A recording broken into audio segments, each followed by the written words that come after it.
Hello दोस्तों, नमस्कार।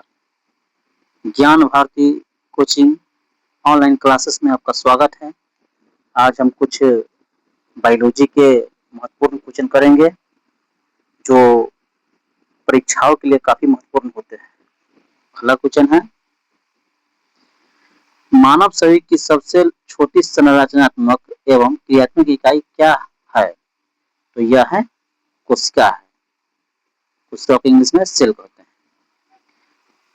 दूसरा क्वेश्चन, मानव शरीर में सबसे बड़ा अंग कौन सा है?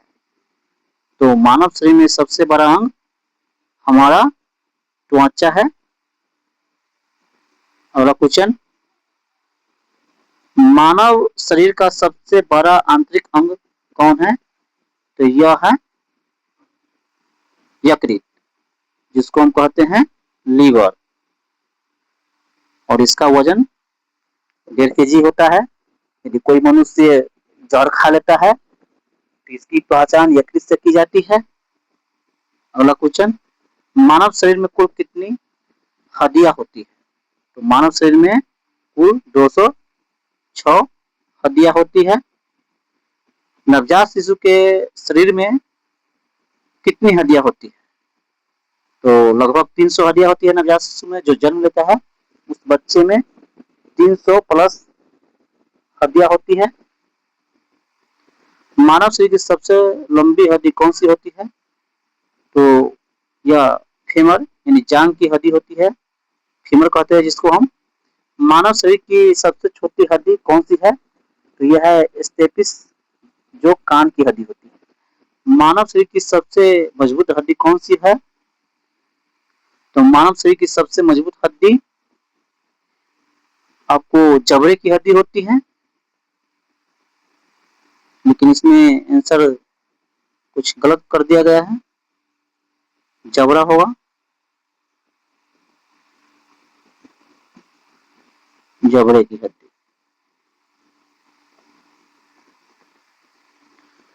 मानव शरीर में सबसे बड़ा जोड़ कौन सा है? तो घुटने का जोड़। मानव शरीर में सबसे बड़ी ग्रंथि कौन सी है? तो यह है यकृत, जिसको हम लीवर कहते हैं। सबसे बड़ी अंतःस्रावी ग्रंथि कौन सी है? थायराइड ग्रंथि। मानव शरीर में सबसे बड़ी कोशिका कौन सी है? अंडाणु, जिसको ओवम कहते हैं। सबसे छोटी कोशिका कौन सी है? तो यह है शुक्राणु। रक्त का लाल रंग किसके कारण होता है? तो हीमोग्लोबिन के कारण। आप जानते हैं कि हीमोग्लोबिन के कारण ही रक्त का जो रंग होता है वह लाल होता है, और इसका जीवन काल 120 दिन का होता है। मानव शरीर में रक्त की मात्रा कितनी होती है? तो लगभग 5 से 6 लीटर। हृदय में कितने कक्ष होते हैं? 4 कक्ष होते हैं, जिसको बयालीन, दयालीन, बयानीले, दयानीले कहते हैं। मानव शरीर की सबसे बड़ी रक्त वाहिका कौन सी है? तो महाधमनी। मानव शरीर में कितने दांत होते हैं? तो 32 दांत होते हैं वयस्क मनुष्य में, और दांत का 2 सेट होता है। मानव शरीर की सबसे कठोर वस्तु क्या है? तो दांत का इनामेल। मानव शरीर का सबसे कठोर वस्तु क्या है? तो दांत का इनामेल है। मस्तिष्क का सबसे बड़ा भाग कौन सा है? सेरिबलम, यानी जिसको हम प्रमस्तिष्क भी कहते हैं। मानव शरीर का नियंत्रण केंद्र कौन सा है? मस्तिष्क। श्वसन का प्रमुख अंग कौन है? मानव में श्वसन का प्रमुख अंग फेफड़ा है। केचुआ जो है श्वसन त्वचा से करता है, और कीट पतंगे जो होता है वह टैंकिया से करता है, और मेढक जो है वह त्वचा और नसिका दोनों से करता है। मानव शरीर में कितने फेफड़े होते हैं? तो 2 फेफड़े होते हैं। गुर्दों इन किडनी का मुख्य कार्य क्या है? तो रक्त का शोधन एवं मूत्र बनाना। शरीर में ऑक्सीजन का परिवहन कौन करता है? तो आरबीसी, जिसको लाल रक्त कण कहते हैं। रोगों में रक्षा कौन करता है? तो रोगों से रक्षा करने का कार्य श्वेत रक्त कणिका का है। इसको WBC कहते हैं। इसका जीवन काल 4 से 5 दिन का होता है।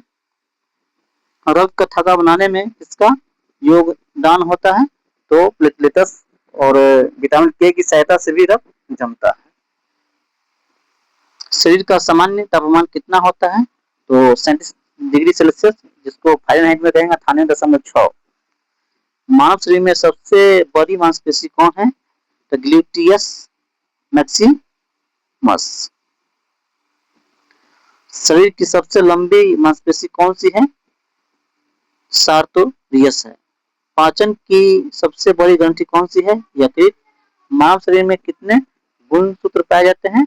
46, और 23 जोड़ी भी कह सकते हैं। 23वां जोड़ी जो गुणसूत्र होता है उसको लिंग गुणसूत्र भी कहते हैं। इसी के आधार पर मानव में लड़का और लड़की का पता चलता है। शरीर की ऊर्जा का मुख्य स्रोत क्या है? कार्बोहाइड्रेट। मानव शरीर में सबसे अधिक मात्रा में क्या पाए जाने वाला मानव शरीर में सबसे अधिक मात्रा में पाए जाने वाला तत्व कौन सा है? तो ऑक्सीजन है, जिसका रासायनिक सूत्र O2 है। शरीर में सबसे अधिक पाई जाने वाली धातु कौन सी है? कैल्शियम, इसका रासायनिक सूत्र Ca है। रक्त का पीएच मान कितना होता है? लगभग 7.4 होता है। यानी जो रक्त मतलब जिस वस्तु का पीएच मान 7 होता है वह वस्तु उदासीन कहलाता है। 7 से कम होता है तो अम्लीय, और 7 से ज्यादा होता है तो क्षारीय कहलाता है। शरीर की सबसे लंबी तंत्रिका कौन सी है? तो साइटिक तंत्रिका। मानव शरीर में कितनी पसलियां होती हैं? यानी 12 जोड़ी होती हैं, जिसको 24 पसलियां होती हैं। मानव शरीर का सबसे व्यस्त अंग कौन है? तो हृदय। शरीर में विटामिन डी का निर्माण किस अंग में होता है? तो त्वचा में। और सूर्य की प्रकाश विटामिन डी की प्राप्ति के लिए सबसे महत्वपूर्ण स्रोत है, मुख्य स्रोत है।